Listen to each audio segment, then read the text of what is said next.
mayor trabajo evangelístico de Latinoamérica, El Último Avivamiento, y su pastor Eduard Jaramillo presentan Palabra Viva.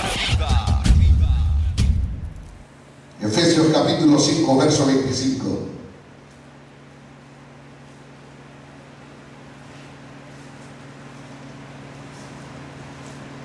La Escritura dice: maridos, amad a vuestras mujeres, así como Cristo amó a la iglesia y se entregó a sí mismo por ella.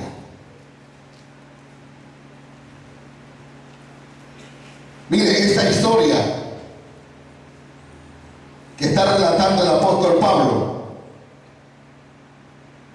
sería para que nosotros estemos impresionados,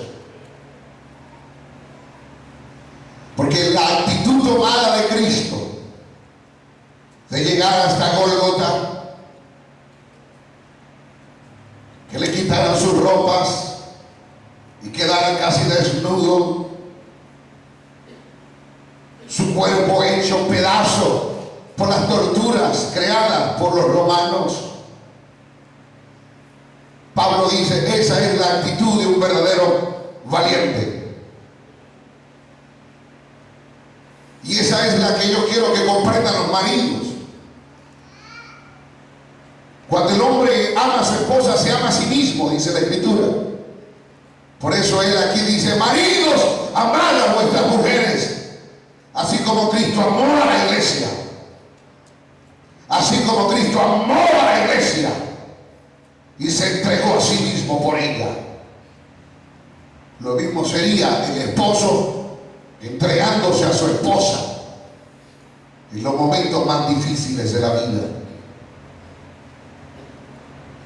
El libro de Efesios capítulo 5, el verso 28 dice: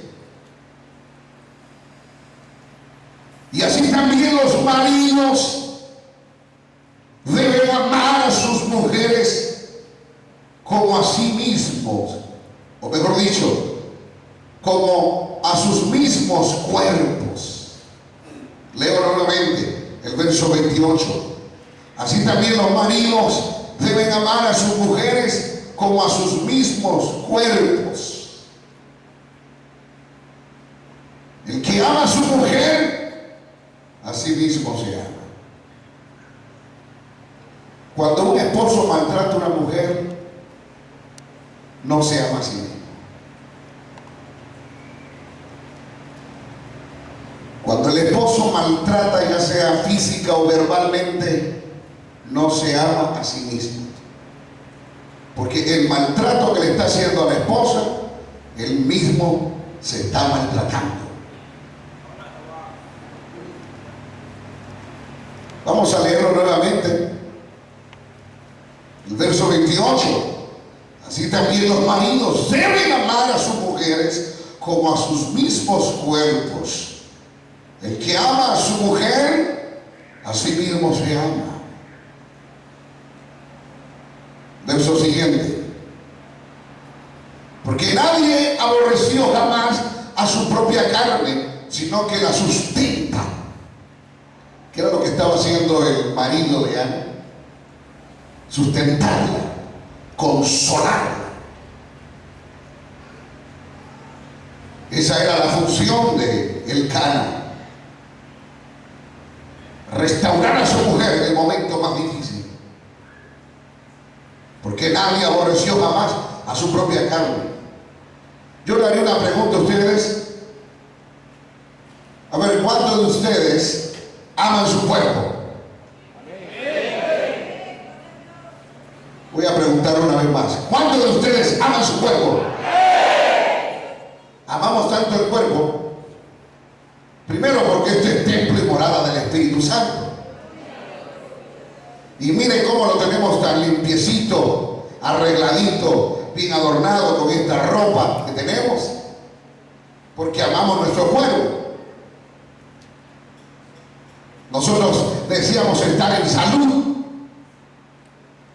Y lo que el apóstol San Pablo nos dice aquí es que así como se aman, también se debe cuidar, porque el amor es cuidar, valorar. Porque nadie aborreció jamás su propio cuerpo, sino que la sustenta y la cuida, como también Cristo a la iglesia. Nuevamente se menciona aquí a Cristo. Verso 30. Porque somos miembros de su cuerpo y de su carne y de sus huesos.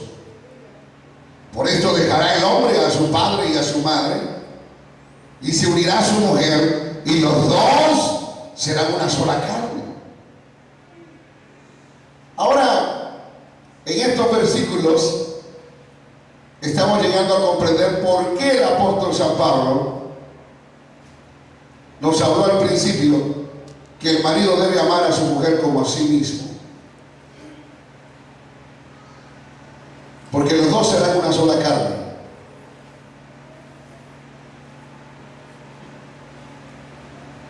El verso 31 nos dice, por esto dejará el hombre a su padre y a su madre. Ya no vivirá bajo el techo de su padre. El que se casa, dice el dicho, casa quiere. Y cuando no se cumple este mandamiento, hay terribles consecuencias. Pero usted sabe que la moda de hoy en día es: me enamoré, ya sea que se casó o vive en concubinato. Buscamos lo más fácil, el cuarto que tengo allá en la casa de mi padre. Y aquí dice, por eso dejará el hombre a su padre y a su madre, y se unirán a su mujer, y los dos serán una sola carne, van a formar un hogar. Estos se van a independizar. No es que van a vivir en el techo de mamá y papá. Se lo voy a repetir. Por esto dejará el hombre a su padre y a su madre, y se unirá a su mujer, y los dos serán una sola carne. Eso que estamos leyendo era el ejemplo del marido de Ana. Él había asumido una responsabilidad, y él sabía que en medio de tantos deberes que él tenía que cumplir, estaba este: decidirse por vivir en su propio hogar. Verso 31, vamos a subrayarlo. Desde el versículo 28 hasta el verso 33, esto quiere decir abnegación. Esto quiere decir proveer para sus necesidades, no solamente para lo personal, sino para los de su casa. Desde el verso 28, repito, al verso 33, hallamos a un hombre con responsabilidad de proveer las necesidades de su hogar. Ahora me salto al punto número 2, que tiene mucha relación a lo último que hemos hablado del primer punto. Y es que el marido debe proveer para el sostenimiento de la familia. Y allí nuevamente le aplico Efesios 5, 28 al 29.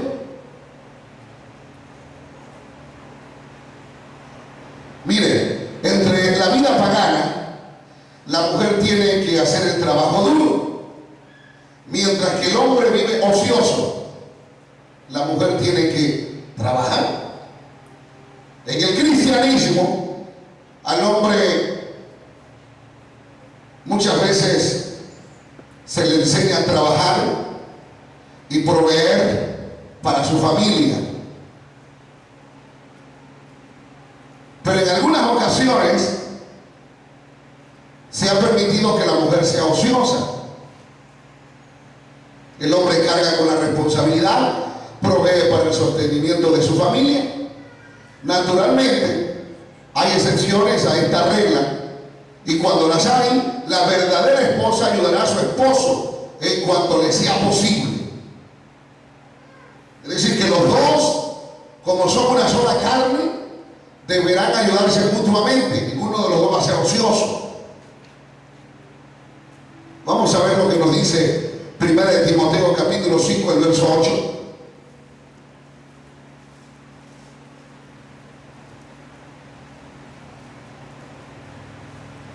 Primera de Timoteo capítulo 5, el verso 8. Este es un versículo que deseo que se memorice. Me he dado la tarea de memorizarme Primera de Timoteo 5, 8.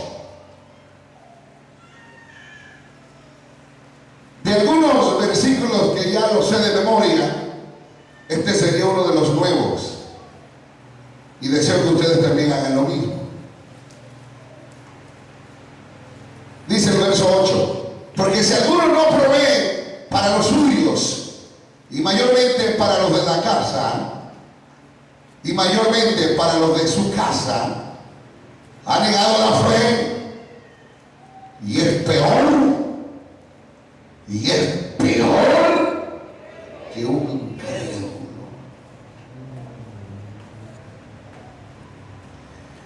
Uno de esos deberes para los esposos es proveer el sostenimiento de su esposa y sus hijos. Y cuando estamos hablando de cristianos, es aquellos que conocen la palabra. Y aquí la Escritura dice que el que no sostiene para su casa ha negado la fe. Si hay aquí algún esposo que no provee para los suyos, mayormente para los de su casa, ha negado su fe. La fe de usted no es de un verdadero cristiano. Y dice Pablo, si ha negado su fe, es peor que un incrédulo. El Cana como ejemplo para nosotros hoy en día, él había llenado todas estas expectativas. Vamos a regresar allá. Primera de Samuel, capítulo 1.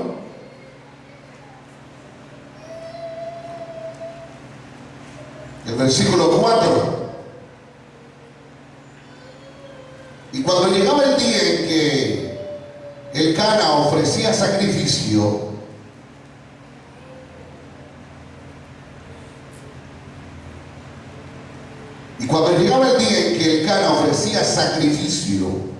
ofrecía sacrificio, un hombre responsable ante Dios y ante su esposa. Porque el que ofrece sacrificio a Dios es el hombre de esta actualidad que es temeroso, cumple con su diezmo, cumple con su ofrenda y también cumple con su familia. El verso 4 nos da a entender que este hombre ofrecía sacrificio. Verso 5. Pero Ana daba una parte escogida, porque amaba a Ana, aunque Jehová no le había concedido tener hijos. Verso 8. Y el Cana su marido le dijo: ¿no te soy yo mejor que 10 hijos? Era un hombre trabajador. Se levantaba muy de mañana, trabajaba y luego llegaba, consolaba a su mujer y proveía todo lo que era necesario para la casa. Es decir que era muy difícil la escasez en este hogar.